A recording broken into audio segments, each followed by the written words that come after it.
Buenos días, mis amados hermanos. Les doy la bienvenida a este devocional en esta mañana. Gracias por acompañarnos. El día de hoy nos corresponde hablar acerca de la eclesiología, que es la doctrina de la iglesia. Vamos a revisar las características de la iglesia que nos muestra la Biblia y vamos a empezar el estudio en esta mañana. Oramos. Señor Dios Padre Eterno, te damos gracias por este día. Gracias, Señor, te damos por tu palabra, por la bendición, Señor, que nos das de tu iglesia y el tiempo que nos permites conocerte y compartir con nuestros hermanos. Oramos, Señor, en los méritos de tu Hijo amado Cristo Jesús. Amén. Bueno, para arrancar, hay que entender que la palabra iglesia proviene del griego ecclesia, que significa o se usa normalmente como asamblea, congregación de personas. Etimológicamente hablando, se puede separar en dos palabras. O sea, esta es una palabra compuesta de dos palabras. Una es un prefijo que significa afuera y la otra es una palabra que significa llamar. Se entiende, por lo tanto, que eclesia es el grupo de personas llamados afuera o el grupo de personas invitadas a congregarse.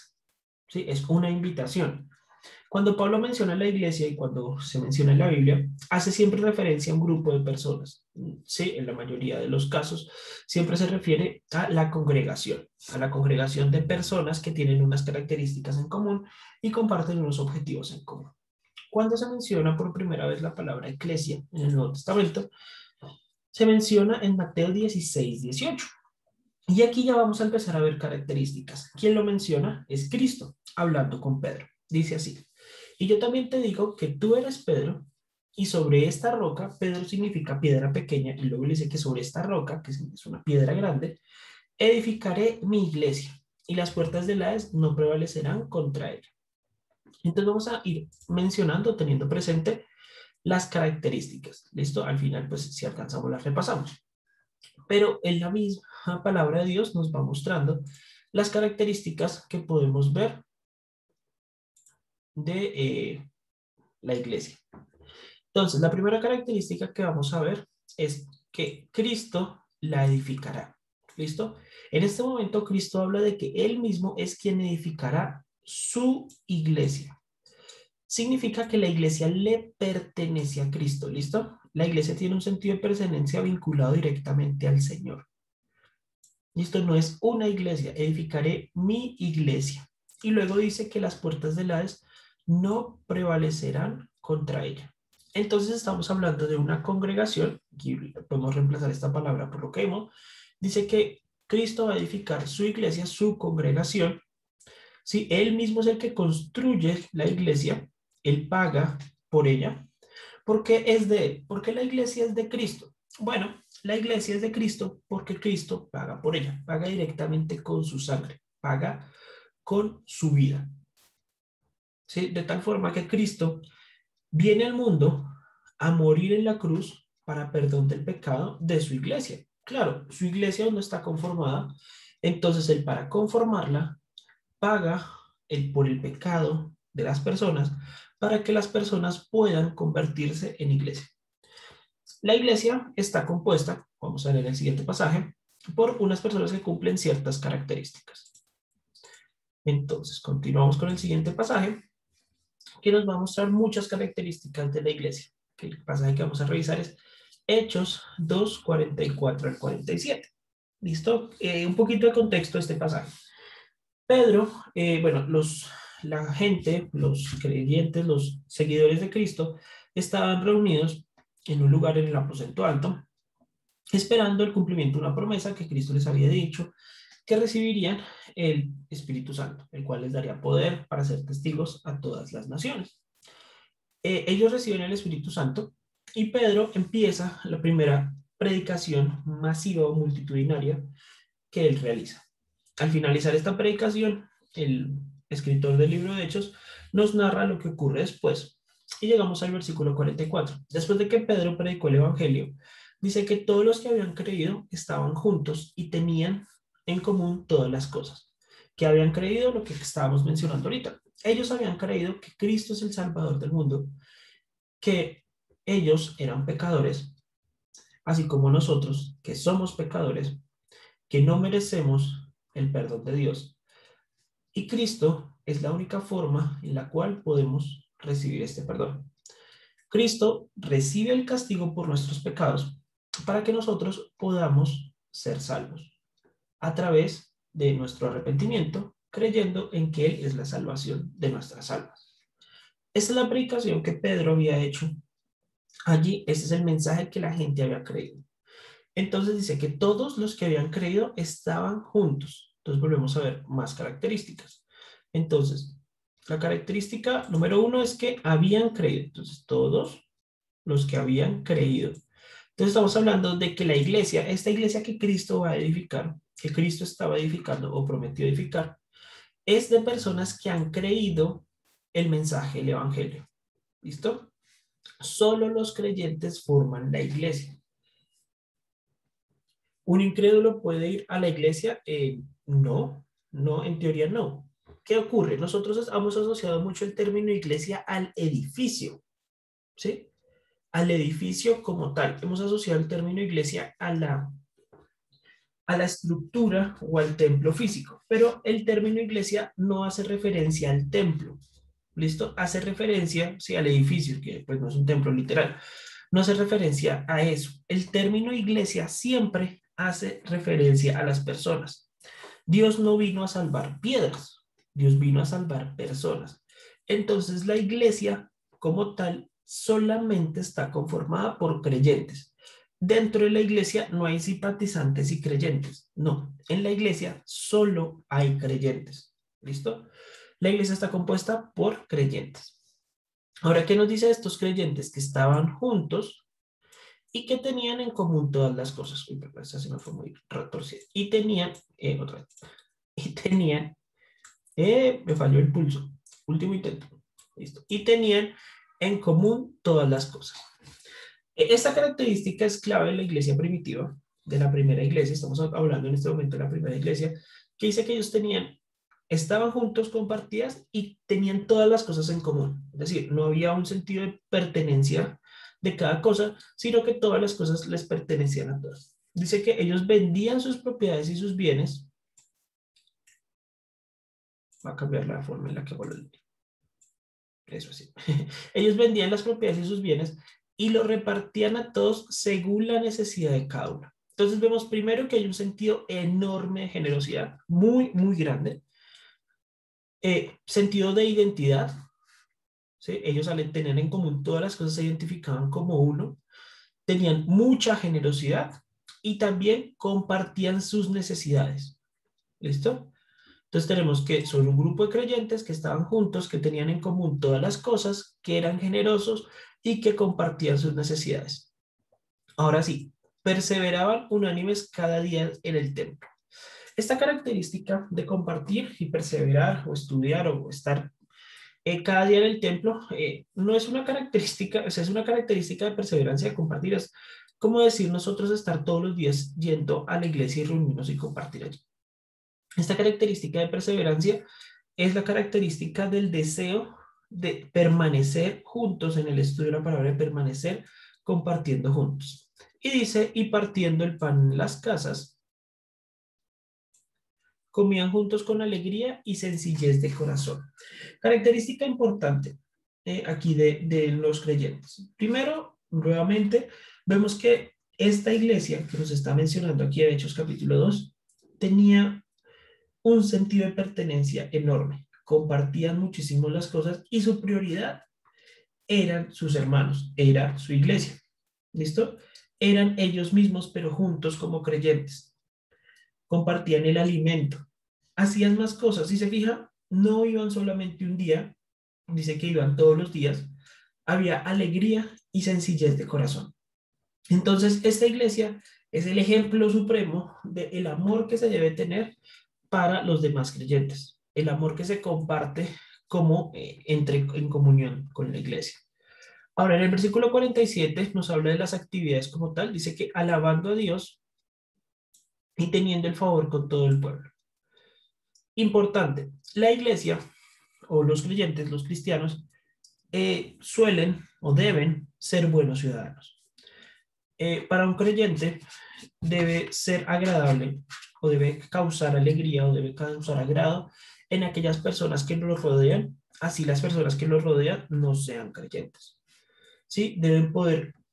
La gente debe poder disfrutar cuando llega un hijo de Dios. La gente debe saber que un hijo de Dios es honesto, es responsable, es trabajador, es generoso, ayuda y motiva. ¿Listo? Entonces, por esto ellos también tenían el favor con todo el pueblo.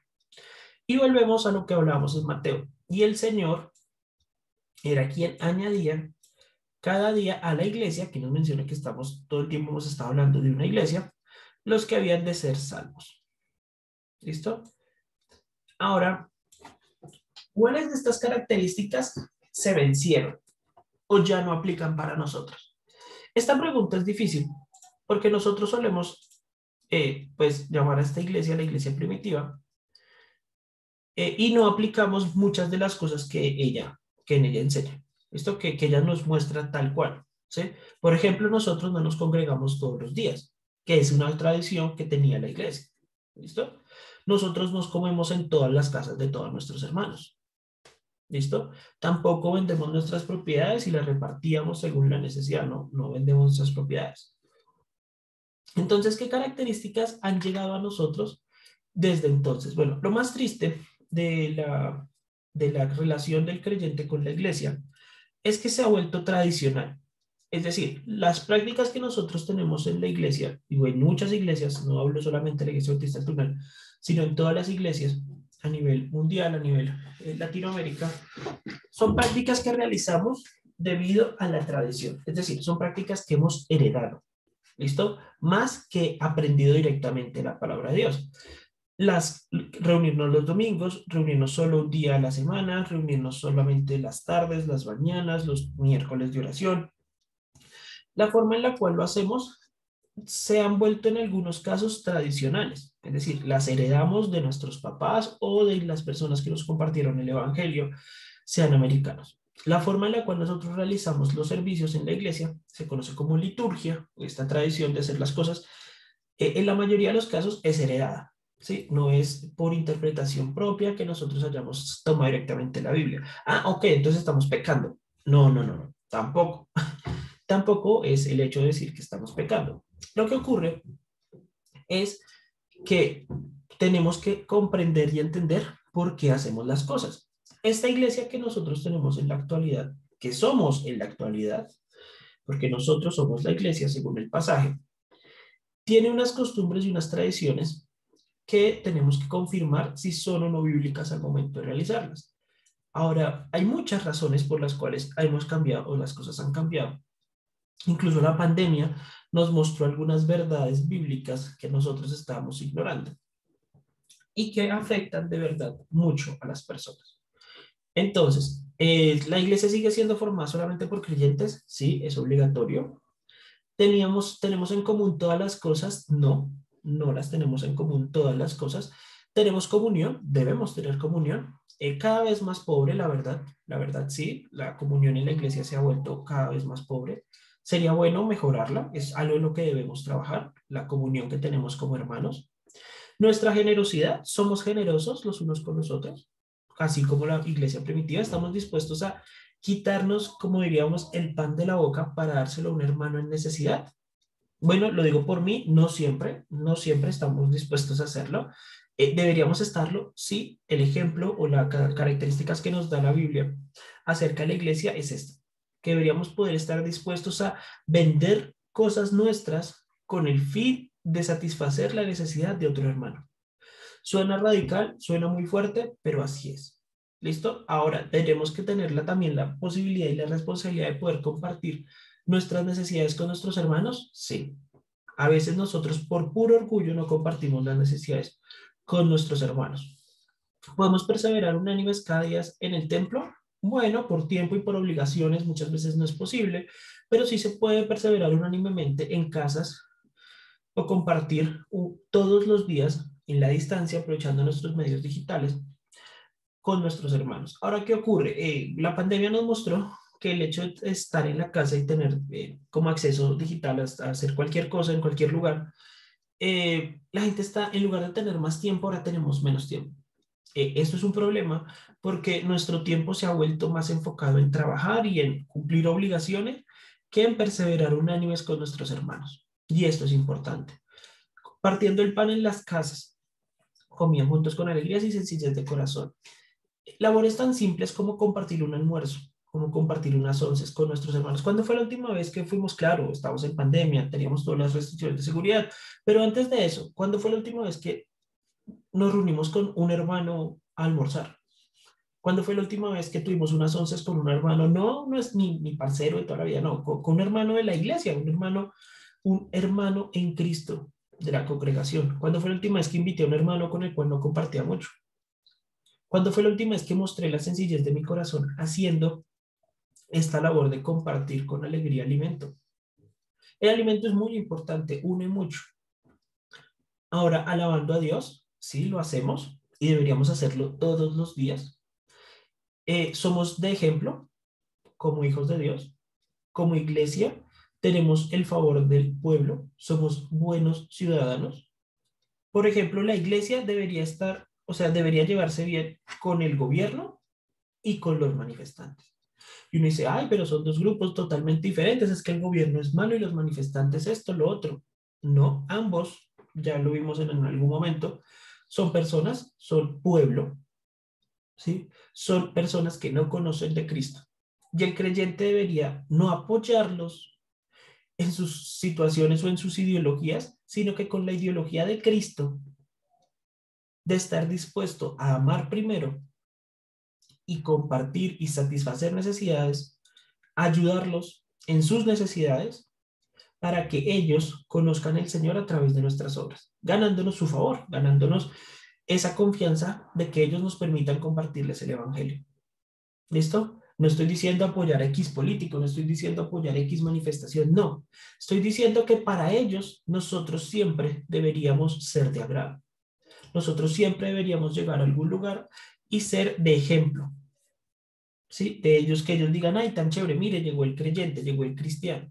No que digan, llegó el cristiano. No, eso no debería pasar. Claro, a no ser que las personas estén en pecado y nosotros les hayamos explicado con la palabra cuál es la situación de su pecado. Pero aún así, cuando las personas están en pecado, no significa que cortemos nuestra mano generosa y la posibilidad de ayudar. Porque si porque una persona está en pecado no estamos dispuestos a ayudarlos, y Cristo hubiera hecho eso, no nos hubiera ayudado a nosotros. ¿Sí? No somos más que nadie. Y por eso la iglesia se puede ganar el favor del pueblo.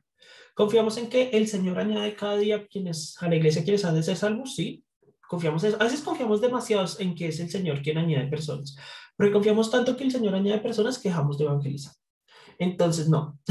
La idea es compartir, como lo vimos con estas características, al Señor a través de nuestras vidas como iglesia y Él se encargará del resultado. Miremos otro pasaje para analizar otras características de la iglesia. 1 Corintios 1:2. A la iglesia de Dios que está en Corinto, a los santificados en Cristo, llamados a ser santos, con todos los que en cualquier lugar invocan el nombre de nuestro Señor Jesucristo, Señor de ellos y nuestro. Características entonces, bueno, aquí estamos viendo que sí estamos hablando de la iglesia, pero nos da una característica interesante. Nos habla de que están en Corinto. ¿Listo? Más adelante Pablo menciona que en Corinto son casas, o sea, son varias iglesias pequeñas cuando se refiere a Corinto. Corinto es una ciudad grande. Entonces aquí está hablando a unas iglesias, a una iglesia, a la iglesia de Dios que está en Corinto. El pasaje arranca, o entendemos que el mensaje no va dirigido a toda la iglesia, como lo veíamos en palabra general o global de la congregación de todos los creyentes, sino va dirigido a unos creyentes que comparten una ubicación geográfica. Y en la Biblia empezamos a ver que aquellos creyentes que comparten una ubicación geográfica se les llama la iglesia que está en o la iglesia de. Entonces tenemos la iglesia de Antioquía, la iglesia que está en Corinto, la iglesia que está en Roma, y comenzamos a ver una separación en el mensaje. ¿Cuál es la separación? Hay ciertas veces en la Biblia que cuando usamos la palabra iglesia se refiere a todos los creyentes. Aquí también pues hace la referencia. Aquí al final dice, y a todos los que en cualquier lugar invocan el nombre de nuestro Señor. Este es el término para iglesia global o la iglesia que son todos aquellos que invocan el nombre del Señor, vivos o muertos. Todos aquellos que han creído son la iglesia global, la iglesia que también llamamos universal. Esta es la iglesia a la que se refiere en Apocalipsis. En Apocalipsis, cuando estamos hablando de la esposa del Cordero, de su iglesia, no nos referimos a una iglesia local en específico, una iglesia que está ubicada en Corinto, en Tunal, no, sino que nos referimos directamente a todos los creyentes que han existido. ¿Listo? Entonces, hay dos tipos de formas de referirse a la iglesia en la Biblia. Hay iglesias locales e iglesias universales. Todas las iglesias locales conforman la iglesia universal, sumando las personas vivas y las personas muertas. ¿Listo? Todos estos creyentes forman la iglesia universal. Las personas vivas que están en algún lugar sirviendo, estas personas conforman la iglesia local. ¿Listo? ¿Qué características tienen ellos? Ellos son los santificados en Cristo, llamados a ser santos. ¿Listo? Ellos son los hijos de Dios santificados en Cristo, llamados a ser santos.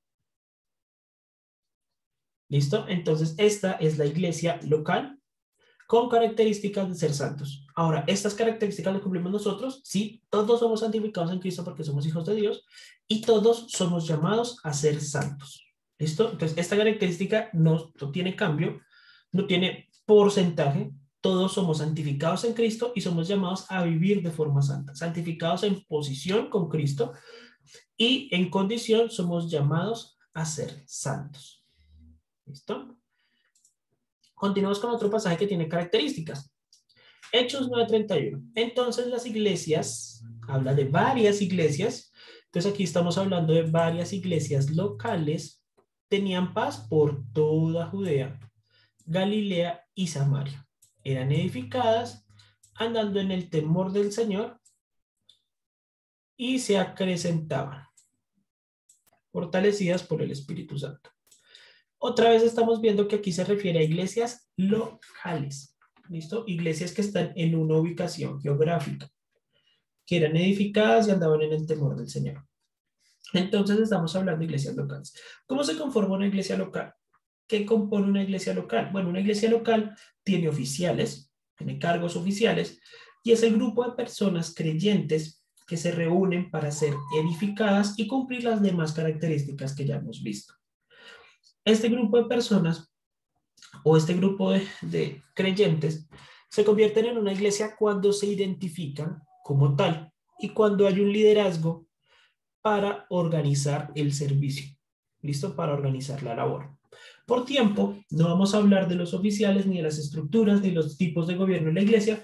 Simplemente quería que viéramos estas características maravillosas que la palabra de Dios nos da acerca de la iglesia. Características que no debemos olvidar, porque todos aquellos que hemos creído en Cristo Jesús somos iglesia. La iglesia no es el edificio y creo que eso fue lo que más nos impactó durante esta pandemia. ¿Puede una iglesia ser 100% virtual? Bueno, nos hemos dado cuenta que no por las características de la iglesia de comunión, aunque claro, se puede tener comunión virtual, sí, se puede hacer muchas cosas de forma virtual, pero no se cumpliría al 100% el propósito, sobre todo el cuidado y la protección de las necesidades. Pero, aunque las personas se identifiquen con una iglesia local, ¿sí? No, la iglesia no es el local, no es el edificio, no es el lugar. La iglesia son los creyentes. Y aunque el creyente tenga que, por fuerza mayor o por cualquier característica, desplazarse de su iglesia o de su congregación o de la gente con la cual tiene comunión, sigue formando parte de esta comunión y esta iglesia. Y siempre formará parte de la iglesia universal. ¿Puede existir una iglesia 100% virtual? No creo que sea posible por el hecho de que no se pueden cumplir a cabalidad todas las características de comunión, de compartir, que nos da la parte presencial. Lo ideal sería siempre buscar tener o reunirse de forma presencial con otros hermanos. Así sean hermanos diferentes, de diferentes culturas y de diferentes lugares, porque ese también es el llamado. El llamado también es que un grupo de creyentes en cualquier lugar del mundo que se reúnen, se organicen para servir y tengan oficiales a cargo, pueden formar una iglesia. O sea, de la iglesia universal se pueden desprender en cualquier momento iglesias locales en cualquier lugar del mundo. ¿Cuánto es el número mínimo de personas para conformar una iglesia? Lo veremos en un próximo devocional, lo veremos después, porque algunas personas entienden un pasaje que dice que donde hay 2 o 3 reunidos, allí es una iglesia. No necesariamente. Esta es otro contexto, no se refiere a iglesia, ahí estamos hablando de disciplina. Pero entendamos esto. La iglesia es la congregación de creyentes dispuestos en amor y generosidad a servirse los unos a los otros y a alabar a Dios. ¿Listo? Somos iglesia nosotros mismos. Y la iglesia no es el templo, no es el edificio, no es el lugar. La iglesia somos nosotros. Y aunque presencialmente no podamos estar en algunas ocasiones, la iglesia siempre seremos nosotros y debemos velar por compartir y tener comunión, así sea a la distancia, los unos con los otros. Lo que más nos impactó con respecto a la pandemia fue que al dejar de vernos y al dejar de cumplir responsabilidades en el edificio, perdimos muchos hermanos. No los perdimos para siempre. Si son hijos de Dios, el Señor los llamará a cuenta y los veremos en el cielo, pero se separaron de nosotros muchos de nuestros hermanos, que espero que sean hermanos. Se separaron de nosotros por el desánimo y la falta de entender que la iglesia no era la labor de ir cada domingo a un lugar y reunirnos. La iglesia somos todos y la iglesia es la comunión que podamos tener con nuestros hermanos. Siempre podemos tener comunión con la iglesia universal y en forma organizada podemos tener comunión con nuestra iglesia local. Nuestra iglesia local determina la forma en la cual servimos y es nuestra comunión con ella la que nos ayuda a servir. Oramos. Señor Dios Padre eterno, te doy gracias por este día. Gracias, Señor, te doy por tu palabra, por el tiempo, Señor, que nos has permitido. Gracias, Señor, te damos, Señor, porque si somos iglesias, gracias a ti, somos edificados por ti, Señor, y tú eres quien nos ha llevado, Señor, a creerte y también nos has mostrado cómo servirte. Señor, dejamos el resto de mañana en tus manos, en los méritos de tu Hijo, Cristo Jesús. Amén.